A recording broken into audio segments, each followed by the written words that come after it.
모든 날들이 아버지 앞에 한결같고 영원부터 지금까지 또 영원토록이 우리 아버지 앞에 변함이 없으심이 우리의 모든 구원의 근거가 되시고 우리의 처지와 형편과 우리가 가다가 먼지로 되어 있어 좌절하고 넘어지는 것까지라도 그 모든 것이 아버지 앞에는 아무것도 아닌 것을, 또한 모든 것들이 다 합력해서 선을 이루시는 그 믿음 가운데로 반석 위에 저희들을 자꾸 세워주심을 감사를 드립니다. 아버지의 기쁘신 뜻이 저희를 택하시고 또 변치 않고 오늘까지 살아 역사하시오니 우리들의 마음이 눈에 보여지는 것들대로 바람에 쓸리고 파도에 치여 지금까지 우리가 살아왔을지라도 참으로 온전한 지혜의 눈으로 세상을 다시 보게 하시고 나와 아버지를 바로 알 수 있는 참 온전한 지식 가운데로 저희를 이끌어 주심을 감사를 드리고, 보여지는 세상 가운데 참인 보이지 아니하는 세상이 모든 것의 원인이 되고 또 그것을 온전히 보고 알고 갈 수 있도록 은혜 허락해 주심을 감사를 드립니다. 세상에 있는 아버지의 신비로움이, 그 보화와 비밀이 우리들에게 알려진 것처럼 여호와를 아는 지식이 온 땅에 충만하기를 간절히 저희들 소원을 드리옵고, 이 시간에도 오직 말씀으로 새롭게 해주셨기를 예수님 이름으로 기도드립니다. 아멘.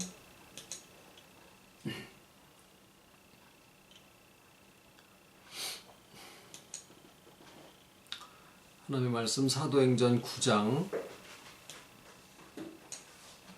17절로 19절입니다.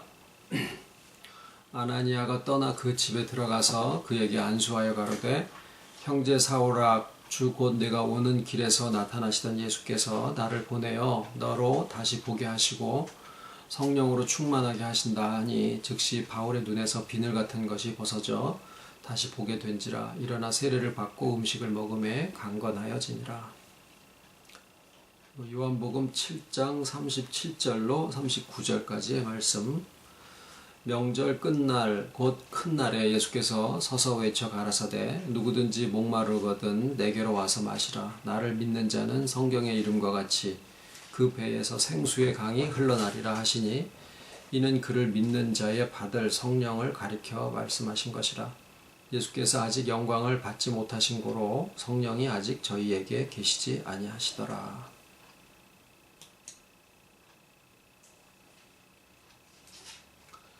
사도행전을 통틀어서 초대교회에 모든 장과 모든 기록이 다 중요하지만 아마도 사울의 계심, 그러니까 부활하신 주님을 만난 이 사건이 아주 중요한 사건들 중에 하나로 꼽힐 겁니다. 그런데 이 9장 전체가 9장 이제 베드로에 대한 기록도 좀 나와 있습니다만은 1절부터 30절까지인가요?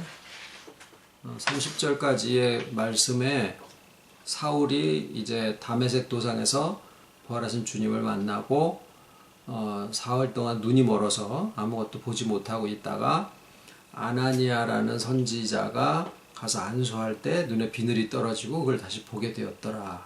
그래서 이 9장 1절에 30절까지에 있는 내용 중에 하나의 핵심 표현이 계속 반복이 되어지고 있는 것인데, 그게 바로 뭐냐면은 본다라고 하는 거예요. 우리가 성경에 눈이 밝으면 온몸이 밝고 눈이 어두우면 온몸이 어둡다. 세상 말에도 몸이 뭐죠? 1000양이면 눈이 900양이라고 그런 말이 있나요? 하여튼 눈이 굉장히 중요한 것을 성경과 세상이 다 공히 이야기를 하고 있는데, 눈이 가리키는 바는, 눈도 당연히 몸의 일부인데 눈이 가리키는 바는 몸이 나가기 전에 먼저 보는 것이 먼저 이루어진다라는 그런 뜻이죠. 그러니까 어떤 행동이 표면적으로 표현되기 전에 그 내면에 무언가가 더 원인이 또 있다, 이런 면을 얘기를 하고 있는 거예요. 그러니까 여기에 눈과 본다, 보지 못하고 있다가 다시 보게 된다라는 이런 표현들 속에 여기에 기록하고자 했었던 내용은 뭐냐면, 사울이 이렇게 기적 속에서 주님을 만났구나, 이런 그 사건은 오늘날 다시 반복되지 않을 가능성이 많습니다. 그러나 그 의미는 우리 누구에게나 다 적용이 되는 것인데, 그 내용이 뭐냐면, 겉에 드러나져 보이는 어떤 표현이나 행동이나 이런 것들보다 더 내면에 그것의 원인들이 있다라고 하는 것을 지금 이제 표현을 하고자 하는 것이 이 본문을 기록한 내용 중에 담겨져 있어요.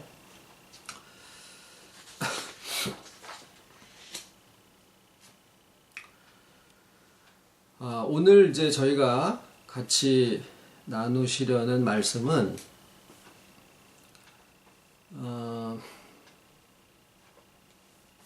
보이는 세상을 다로 알고들 살아가는데, 보이지 않는 세계가 이 보이는 세계의 원인이다. 그러니까 보이는 세계는 보이지 않는 것으로부터 말미암았느니라 라고 표현을 하셨죠. 그 두 가지 세계를 우리가 온전하게 보고 살아가듯이, 우리의 그 겉에 드러나져 있는 인격이 우리의 본 모습이지만 그것보다 그 안에 내면에 있는 속사람이 우리에게 존재한다라고 하는 것을 우리가 믿음의 눈으로 볼 수 있게 되었죠. 그래서 우리가 우리 자신을 안다라고 하는 것은 실제로 경험해서 아는 게 하나가 있고, 그 다음에 믿음의 눈으로 알게 되는 것이 또 하나가 있어서 이 두 가지를 다 합해서 우리가 온전히 안다라고 이야기를 합니다. 주께서 나를 아신 것 같이 우리가 온전히 알리라 라고 하는 것은, 세상은 그저 내가 경험하고 인식되어지는 것만 가지고 아는데, 믿음의 사람들은 경험하는 것과 더불어서 믿음의 눈으로 계시되어진, 말씀을 통해서 계시되어지고 성령으로 조명해서 알게 해주신 그 믿음의 지식이 또 하나 있기 때문에 이 두 가지를 합쳐서 우리가 자기 자신을 알 때 비로소 온전히 알았다라고 이야기를 할 수가 있는 겁니다.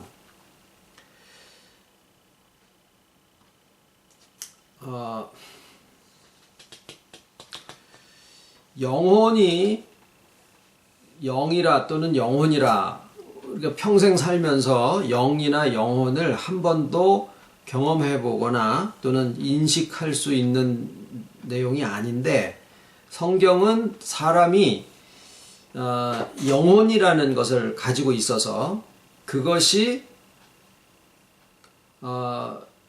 주와 하나 되어 있느냐 또는 하나 되어 있지 않고 그냥 홀로 되어 있느냐라는 것에 따라서 사람이 참 진짜 사람으로 회복이 되었느냐. 그 성경에 보면 우리를 회복시켜 주신다라는 표현들이 있는데, 그 회복시켜 주시는 대상을 얘기를 하실 때 항상 영혼을 회복하신다라고 얘기를 하십니다. 회복한다라는 말 대신에 소성시키신다 또는 소생시키신다라는 표현을 쓰기도 합니다만은, 내 영혼을 소생시키시고, 그런 표현들이 시편 23편에도 나와 있죠. 그러니까 나의 성격을 변화시키시고 또는 나의 행동을 개선하시고 라는 표현 대신에 우리의 영혼을 소성시키시고 라는 표현을 쓰시고 계시고, 그리고 거기에 그것을 행하는 수단이 여호와의 율법 또는 여호와의 말씀으로 하신다라고 되어 있어요. 그래서 오늘 이제 그것이 중요한 내용인데,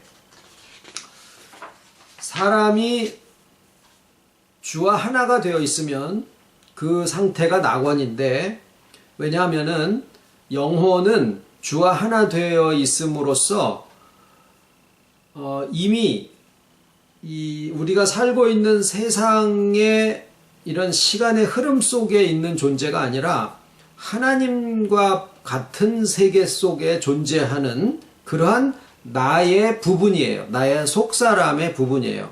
이것을 우리가 이제 자꾸 느끼지도 못하고 인식하지도 못하고 경험하지도 못한다라고 말씀을 드리면 왠지 좀 아쉬운 생각이 들어가는 게 사실입니다.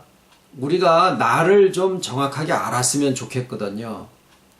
하다못해 카메라로 나를 찍든지 다른 사람의 말을 들어서 내가 어떤 사람이냐라는 것을 좀 파악하고 싶은 그런 마음을 가지는 게 내가 나를 참 잘 모른다라는 생각 속에 있을 때가 많잖아요. 그런데 근본적으로 하나님이 사람을 만드실 때 사람이 인식하지 못하면서도 그 사람의 속사람으로서 존재하는 영역을 만들어 놓으신 게 참 다행이고 감사한 일입니다. 그건 뭐와 같으냐면은 우리가 심장이 뛰는 것을 내가 의도적으로 그것을 조절하고 내가 그것을 통제할 수 있도록 해놨으면은요, 잠을 못 자고 눈을 부릅뜨고 깨서 그 심장이 매번 뛰는 거를 내가 그것을 지켜보고 앉아 있어야 되는데, 너무나 감사하게도 우리 몸에 생명을 유지하는 데 연관되어 있는 그런 부분들은 내 의지랑 상관이 없이 그냥 자동으로 그게 움직여질 수 있도록 그렇게 해놓으신 게 이게 감사한 일이에요. 마찬가지로 우리의 생각이나 인식 속에다가 우리의 영혼을 통제할 수 있도록 해놓으면은요, 하나님이 우리하고 이렇게 연합하시고 주께서 우리와 하나 되시는 그 영원의 세계를 우리가 그것을 이 시간의 흐름이라고 하는 이 먼지의 의식 속에서 그것을 통제하고 다 인식을 할 수가 없어요. 그래서 인간을 하나님의 형상대로 하나님과 방불한 존재로 만들어 놓으실래니까 우리의 생각 속에다가 우리의 영혼을 맡겨놓지를 않으시고 그 생각과 상관이 없이 생각의 범위를 넘어가는 그 바깥의 범위 속에서 하나님의 세계에 이렇게 속해져 있도록 영혼의 부분을 그렇게 만들어 놓으셨더라라는 것이 이게 다행이고 감사한 일이면서도 동시에 그게 인생이 가지고 있는 신비로운 부분에 해당하는 겁니다. 그런데 사람이 주와 연합되어 있지 않으면 불신자로서 하나님이 없다라고 상한 마음대로 있는 사람들의 경우에는 주와 하나 되어 있지 않으면 외톨이의 고독함이 결국에는 무의미하다 또는 무가치하다라고 하는 것으로 일반적으로 표현되어지는 성경적인 용어로는 그것을 음부라고 표현을 하고 있는데 히브리어에는 스올이라고 그렇게 얘기를 합니다. 이것은 지옥을 얘기하는 말과는 좀 달라요. 지옥은 하데스라고 하고 이것은 음부 또는 무덤 또는 죽음이라고 이야기를 하는데 이 영혼이 존재하지만은 죽음이라는 상태에 있다라는 거예요. 그러면은 그 영혼에서부터 지난번에 말씀드린 개념이나 이미지 이런 것들이 이제 거기서부터 이렇게 나오게 된다라는 말씀을 드렸는데 어둠이나 죽음이나 또는 무덤이나 무가치, 무의미 이런 것에 근본을 두고서 거기에서 영향을 받다 보니까 사람들이 그것에 무엇을 느끼냐면 두려움을 느끼게 돼 있어요. 그래서 두려운 것을 피해서 달아나다 보니까 사람들이 점점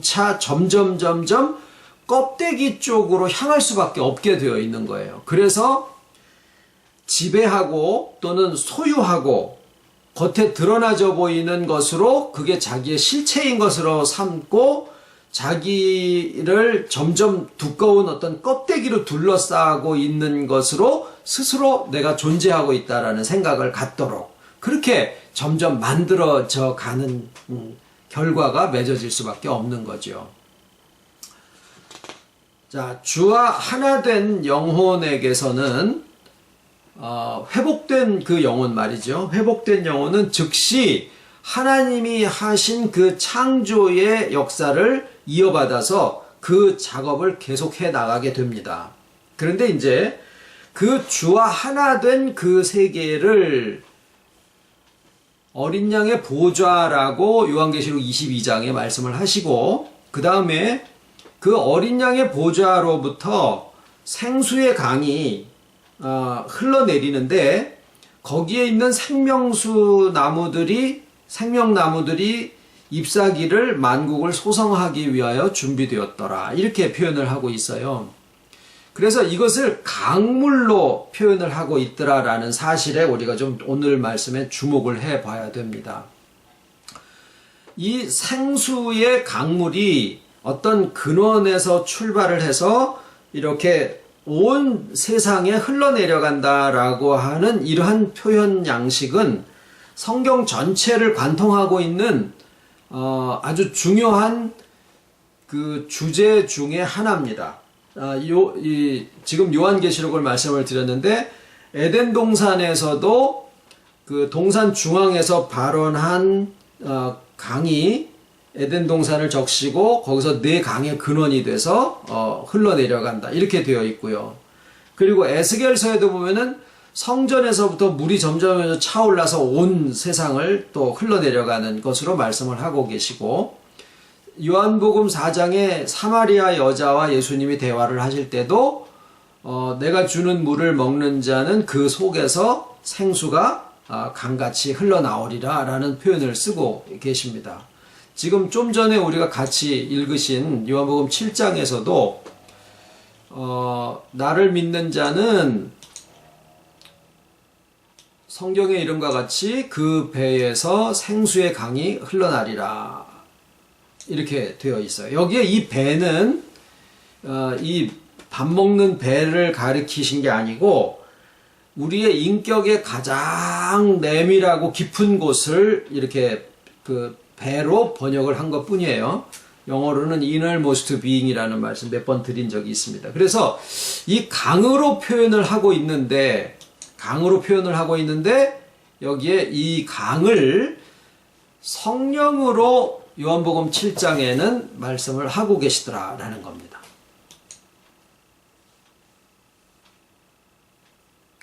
즉 생수의 강이 흘러내려가는데, 여기에서 우리가 잡으실 표현은 흐름이라는 거예요. 그런데 그 흐름을 성령으로 말씀을 하셨다라는 거죠.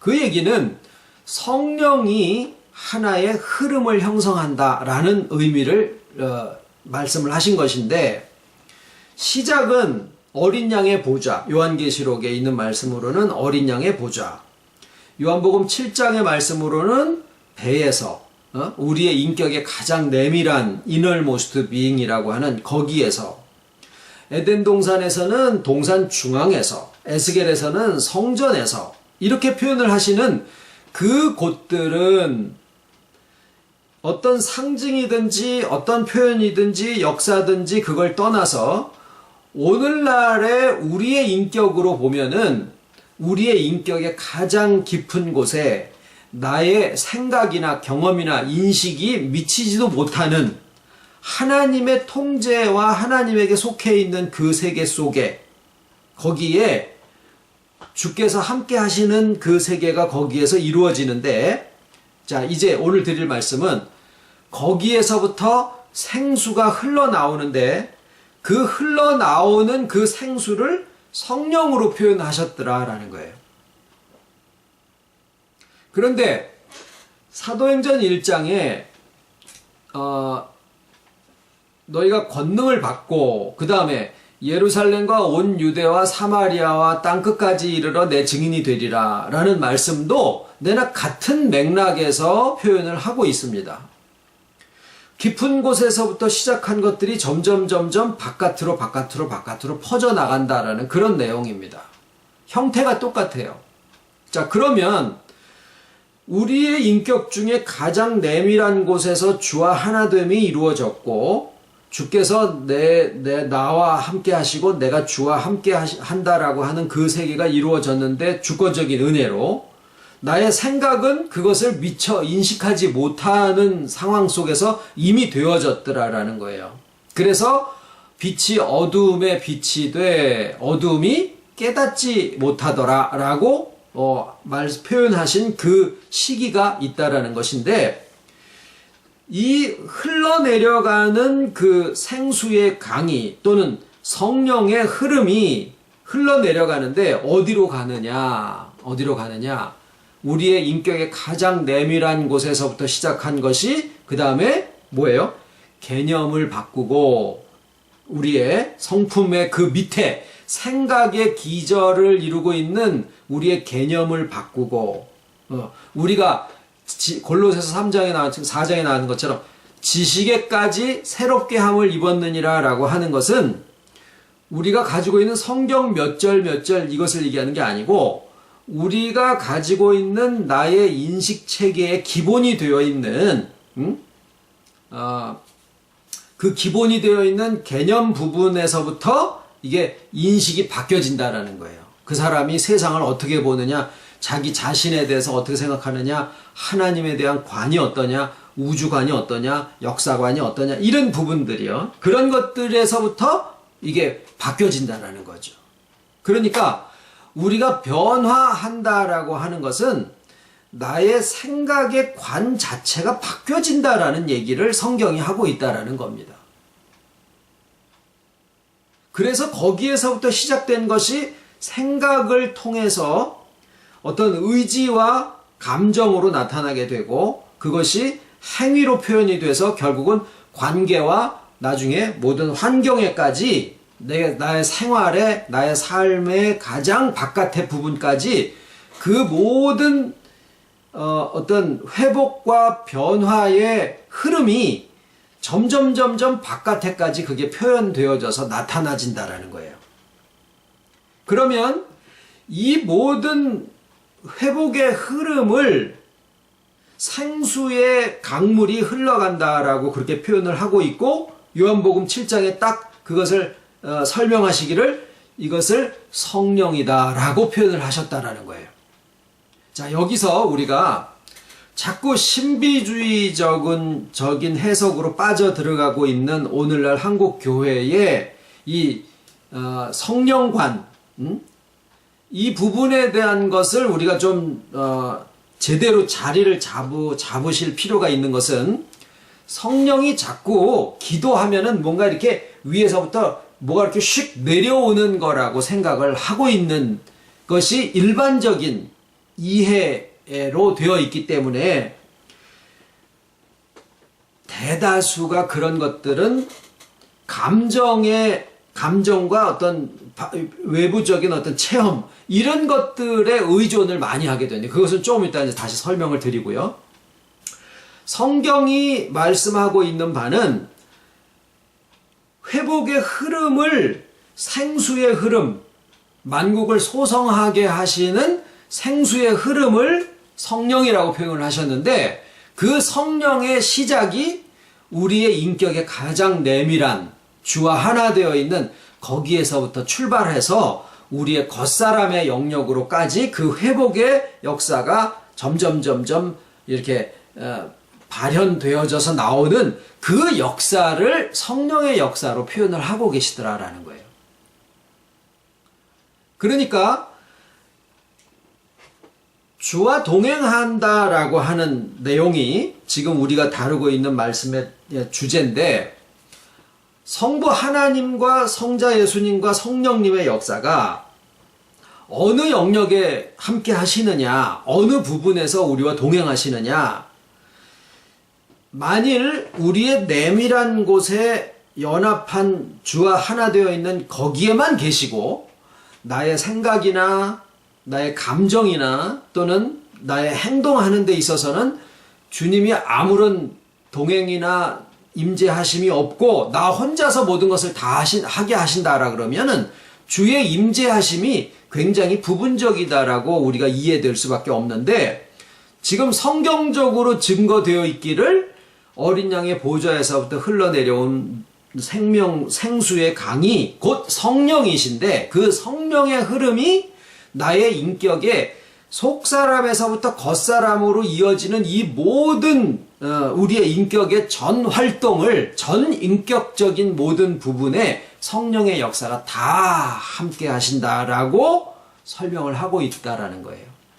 거기에 나의 삶을 둘러싸고 있는 모든 영역에 성부와 하나님의 섭리하심이 모든 것이 합력해서 선을 이루시도록 또 역사를 하고 계시고, 나의 생명처럼 주께서 나의 인격의 가장 깊은 곳에 내 생각의 흐름과도 무관하도록 영원의 세계에 접해 계시면서, 영원의 세계에 속해 계시면서 동시에 우리의 겉사람과 개념 부분으로 이렇게 연결되어져 계신, 그렇게 또 주께서 나와 함께 계시고, 그래서 내가 주님을 인식하려고 체험하려고 할 필요가 없어요. 그렇게 해서 인식되어지는 분이 아니시기 때문에.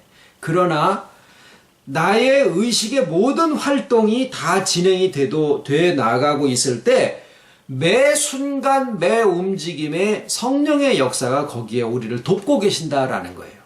그런데 그냥 도우시는구나 이렇게만 우리가 알고 갈 게 아니라, 지금 드리고자 하는 말씀의 핵심은 뭐냐면, 이런 모든 회복과 변화의 과정 속에 성부, 성자, 성령, 삼위일체 하나님이 각각의 역할로서 우리의 개인의 삶과 우리의 공동체적인 삶에 임재하시고 동행하시는 중에 계신데, 거기에서 나라고 하는 존재의 역할은 뭐냐? 이거예요. 오늘 나누고자 하는 말씀이 그거예요. 나라고 하는 존재가 하는 역할이 무엇이냐? 이거예요. 자, 몇 개의 이런 인격의 층을 말씀을 드린 중에 전부 다 실은 나라고 할 수 있죠. 그러니까 내가 무엇이냐라고 물으신다라고 하면 조금 대답하기가 곤란합니다. 감정도 나고요. 감정이 없으면 안 됩니다. 우리가 행복하다. 참 주님이 나를 인도하신 그 모든 것을 느끼니까 참 행복하고 감사하다. 이게 뭐냐면은 감정이에요. 그러니까 감정이 없으면 그 사람의 삶이 풍성해지지를 않습니다. 어련히 아시고 하나님이 감정이라는 것을 우리에게 주셨겠는가라는 거죠. 그러나 이제 문제는 감정이 다가 아니다라는 거죠.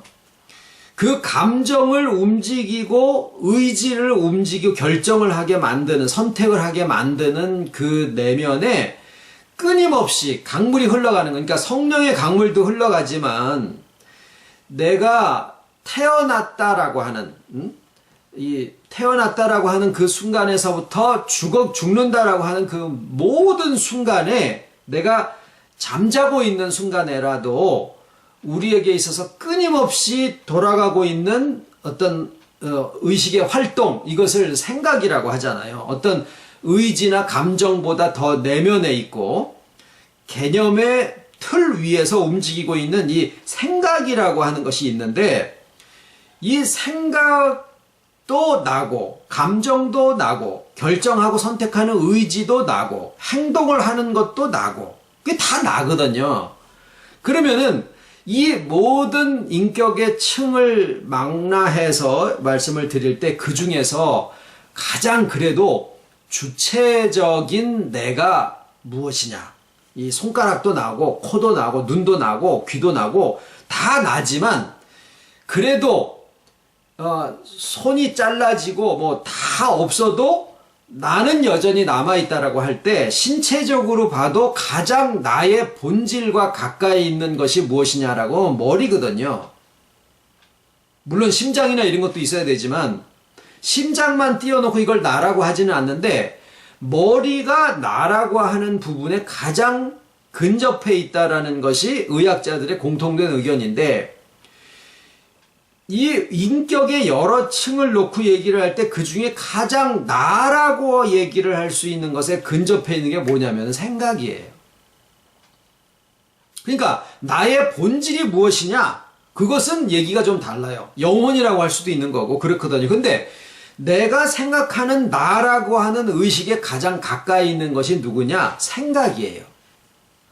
그래서 이 생각을 하고 있는 내가 삼위일체 하나님과 동행하면서 회복해 나가고 충만을 향해서 나아가는 이 모든 구속과 성화의 과정에서 나라는 주체가 하는 역할이 무엇이냐? 이것은 생각이라고 하는 것의 역할이 무엇이냐라고 이야기하는 것과 같습니다.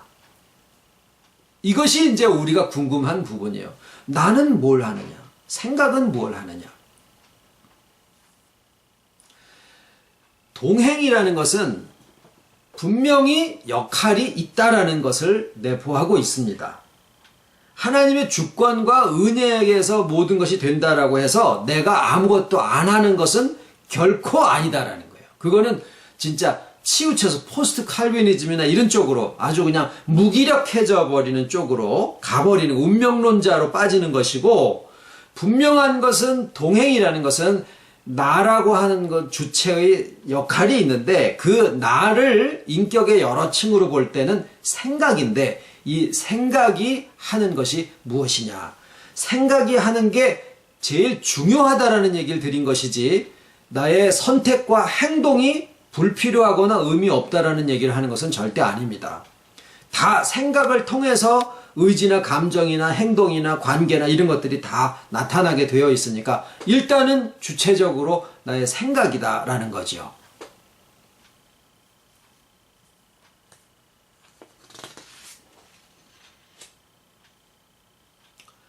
생각은 성령이 조명하셔서 성령이 깨닫게 하실 때 사실을 받아들이는 것도 이 생각이 하는 역할이에요. 그러니까 우리의 구속에 있어서 믿음의 행위라고 얘기를 하는 그러니까 복음의 사실, 구속의 예수 그리스도의 구속의 사실을 듣고 또 깨닫게 하실 때, 아, 그렇군요 하고 그것을 인식하는 주체가 곧 생각인데, 그 생각이 그것을 받아들이는 것이 나의 역할이거든요. 이게 굉장히 중요한 겁니다. 그런데 이 생각의 역할과 또 그 사실을 받아들이고 성령의 조명하심으로 해서 우리 안에 있는 개념 부분이 지식에까지 새롭게 함을 입었다. 새 피조물이로다 라고 할 때 그 새 피조물이 되어지는 그 과정에 생각의 역할이 무엇이냐? 올바른 정보가 필요해요. 이 정보라고 표현을 해서 좀 속돼 보여질 수는 있습니다만은, 지금 우리의 경우에는 올바른 복음이에요. 그러니까 복음은 다 올바른 거죠.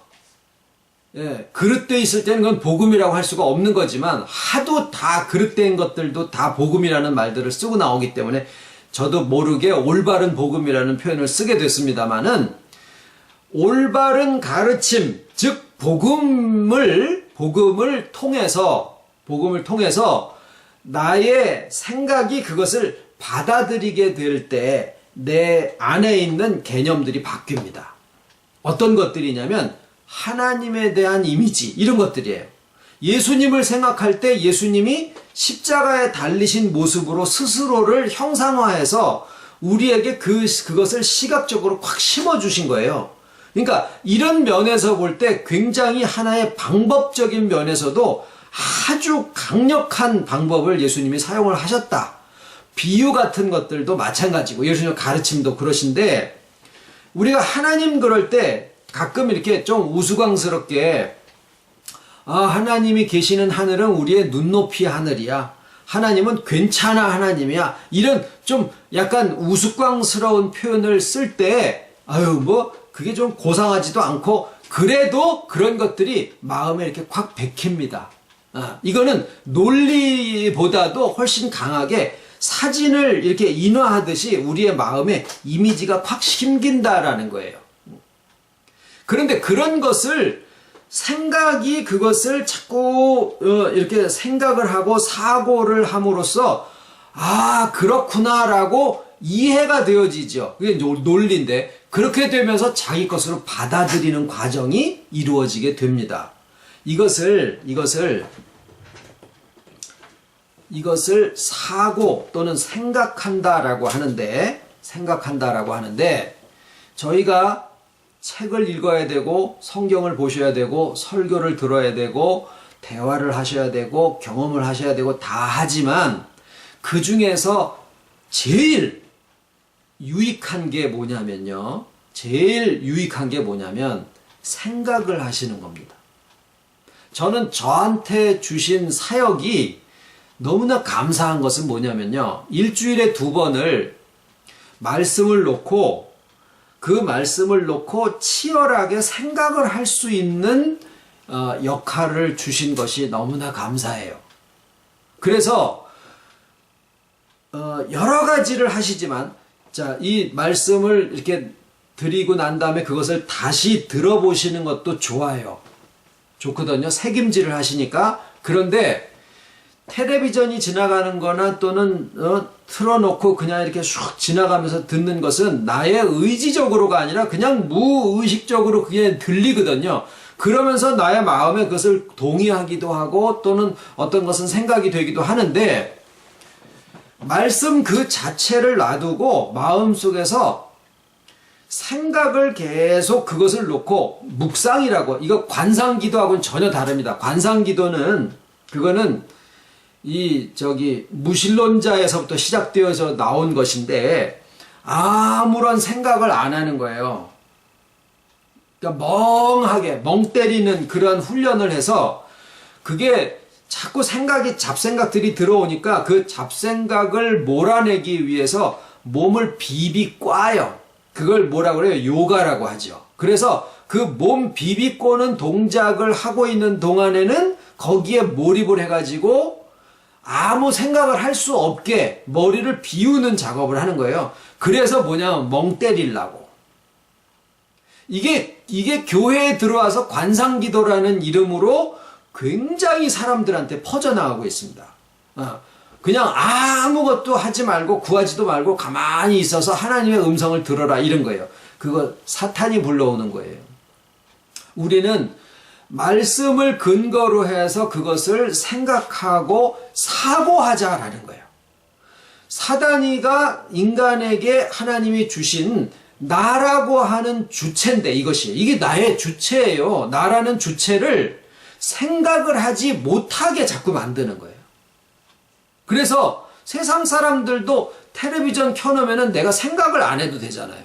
책을 읽을 때는 생각을 해야 돼요. 생각을 안 하면 진도가 안 나가니까. 근데 텔레비는 틀어놓고 가만히 있으면은 슉슉슉 지나가잖아요. 내가 노력하지 않아도.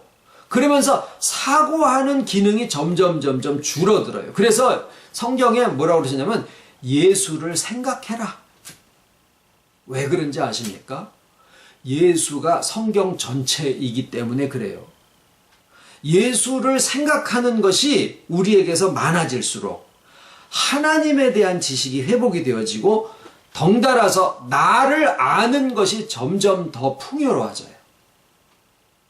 예수 곧 그리스도를 생각하라. 예수를 생각하라.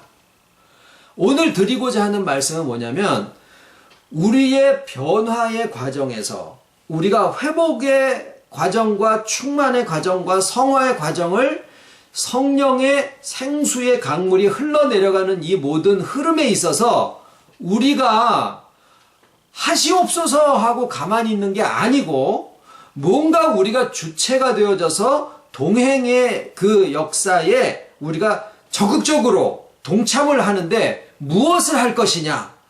자꾸 사람들은 뭘 요구하냐면 행동을 해라라고 그래요. 선한 행동을 해라. 율법을 지켜라. 뭘 해라. 더 정작 중요한 것은 뭐냐면요. 생각을 해라. 생각을 해라. 복음을 생각해라. 예수를 생각해라. 여러분이 하루에 컴퓨터 앞에, 이거 제 얘기예요. 컴퓨터 앞에 앉아있는 시간이 몇 시간입니까? 한 6시간 될걸요? 텔레비전 앞에 앉아있는 시간은 얼마입니까? 또는 운동에, 밥 먹는데, 잠자는 시간에, 예? 우리가 소비하는 시간은 얼마나 됩니까? 그런데 과연 말씀을 두고 뭐 꼭 성경을 펴라는 얘기가 아니라 말씀을 두고 그것을 마음속에서 결론이 나지 않더라도 그 말씀을 두고 내가 생각하고 묵상하고 또 새김질하는 이 누리는 시간을 과연 얼마나 갖느냐라는 거예요. 저는 많이 갖습니다. 그래서 그 시간이 굉장히 행복해요. 치매 있죠, 치매. 치매를 왜 생각하시냐고요. 치매를 위해서 369 이거 하실 시간에 말씀을 두고 생각하시라라는 거예요. 그러면 오른쪽 뇌, 왼쪽 뇌 할 것 없이 그냥 북작북작 움직입니다.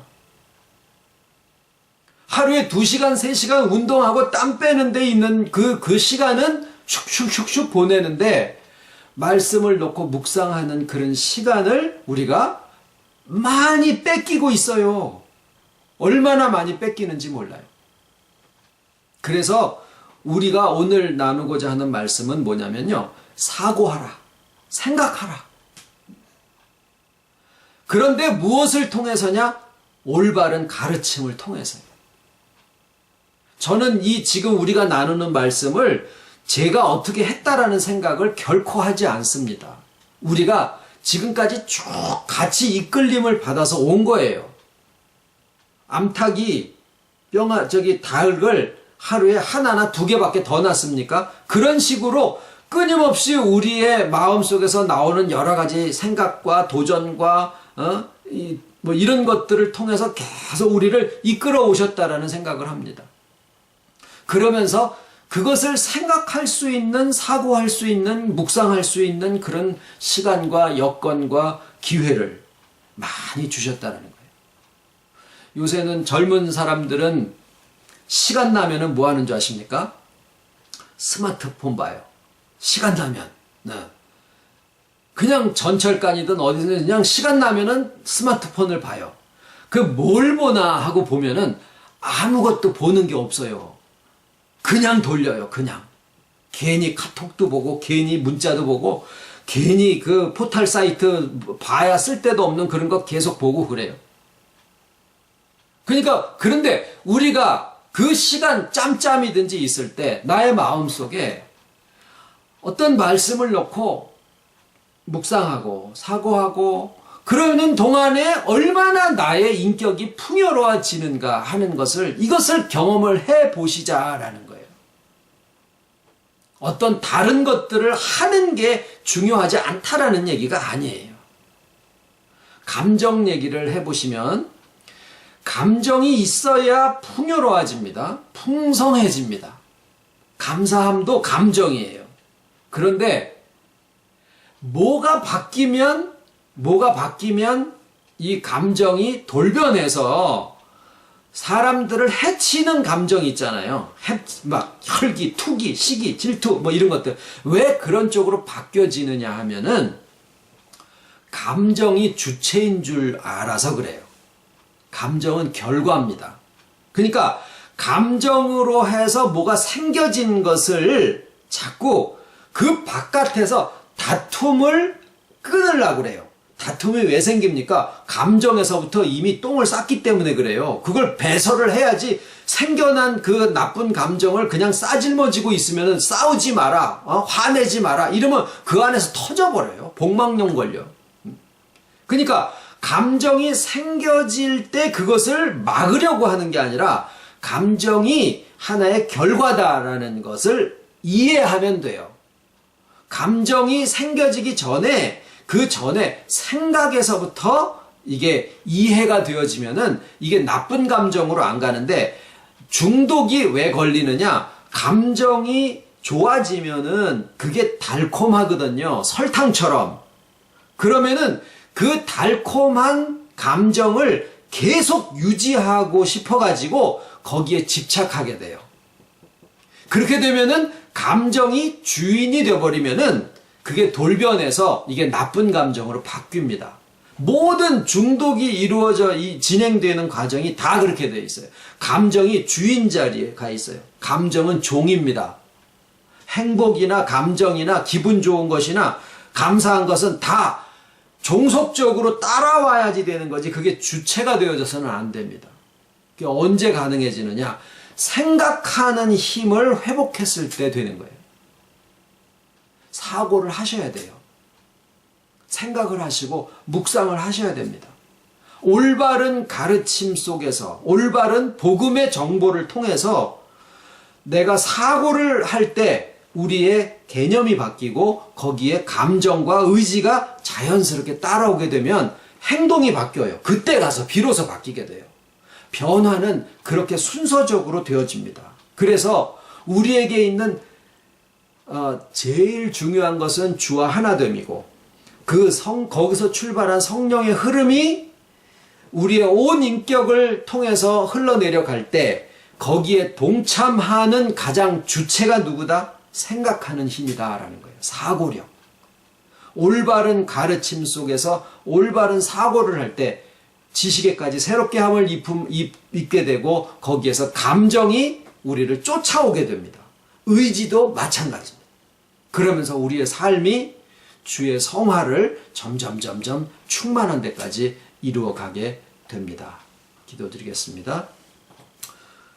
아버지, 영원에 계시고 먼지를 품으시되 아버지의 완전하심이 결코 손상되시지 아니하시는 그 충만함을 우리에게도 주시려고 오늘을 영원 속에 담아 놓으시고 또 영혼을 오늘 속에 담아 놓으셔서 이 비밀을 복음을 통해서 온전한 지식으로 알게 저희들에게 허락하신 아버지의 크신 은혜와 사랑을 감사를 드립니다. 보여지는 세상이 진짜인 것 같고 그것이 없으면 죽은 것 같았던 저희들의 마음이 오래 이끄심을 받아 오늘까지 오게 하시고 온전한 지식 가운데서 눈에 보여지는 것이 다가 아니고 보이지 아니하는 세계 가운데 하나 되시고 또 그 모든 회복의 흐름을 보여지도록까지 또한 역사하시는 가운데 저희를 세워주셨사오니 참 크신 우리의 이 생각의 세계를 회복하게 하시고 묵상하게 하시고 또 책임질하게 하시는 이 놀라운 특권을 정말 잃어버리지 아니하고 주의 말씀을 또 책임질하고 묵상하는 그 가운데 우리의 지식에까지 새롭게 함을 입어 아버지 앞에나 사람들 앞에 참으로 새로운 피조물이로다 라고 이야기할 수 있는 저희들이 다 되고 이로 통하여 온 세상에 여호와를 아는 지식이 충만하기를 진정으로 소원을 드리와 모든 말씀 예수님 이름으로 기도드립니다. 아멘.